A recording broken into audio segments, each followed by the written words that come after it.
Not so long ago, the idea of comparing a Mercedes AMG with an Alfa Romeo around a track would have been, well, frankly ridiculous, but not anymore. Not since Alfa pulled the great big rabbit out of the hat that is the all-new Giulia Quadrifoglio. Thanks to a 2.9-litre twin-turbo V6 engine, the Alfa has the same amount of power as the 4-litre twin-turbo V8 AMG, 503 bhp. And yet it weighs less, costs less, and has one more gear ratio to call upon.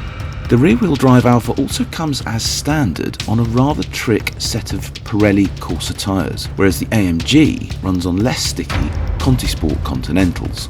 So even though you'd naturally expect the AMG to waltz this one, especially in Edition 1 guise, the Alfa has already proved itself to be one of those cars that can pull off a very big surprise. Mercedes first then, which is quickest around our favourite track at the Bedford Autodrome. I absolutely love the C63 in all its guises, but particularly this one, the Edition 1, because it just feels a bit like a NASCAR with number plates on it, and yet underneath it all it's got this unbelievable sophistication that you just naturally expect out of an AMG. I've got it in race mode and I've got everything switched off just for the outlap so we can have a bit of a giggle in it, and it will just go sideways at any time you like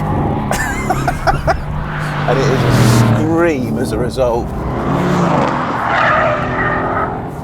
God. But it's really quick as well, the C63. For a rear-wheel drive car with 503 horsepower, it is utterly rude, but utterly seductive. Stops very well, considering it weighs over 1,600 kilograms. I love the steering on it. The tail end is, shall we say, quite lively, as you can see, but it's quick. For the quick lap though, I'm definitely going to put the traction control back on, because although it's an absolute scream with it off, it's definitely quicker with it on.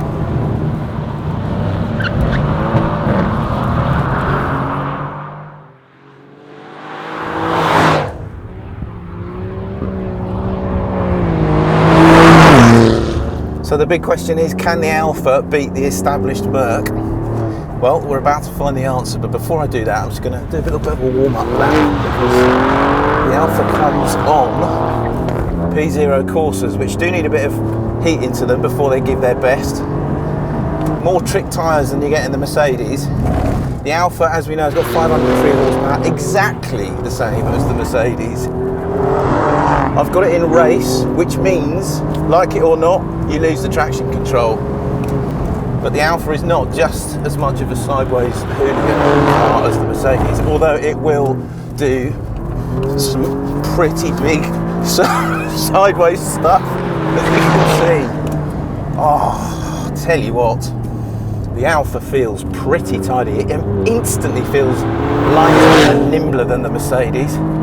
It's definitely got better traction for obvious reasons. I'm also really liking the Alfa's gearbox, 8-speed dual clutch, and it does exactly what you want it to do, whereas the Mercedes gearbox has a bit of a mind of its own on occasions, particularly on upshifts, whereas the Alfa's gearbox is just bang bang, absolutely where you want it the whole way around.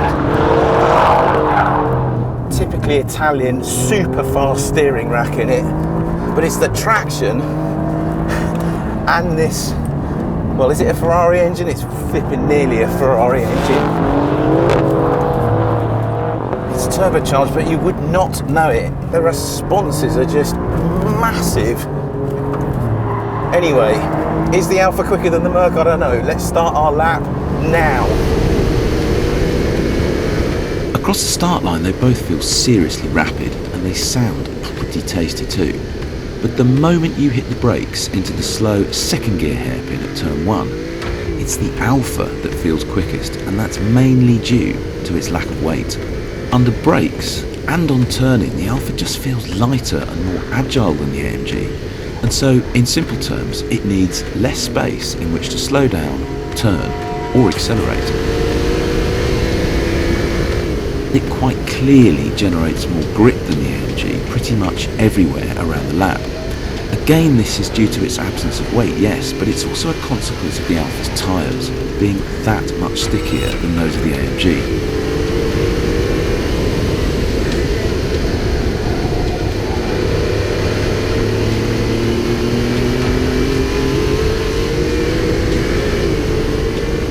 Along the back straight, they both hit exactly the same speed.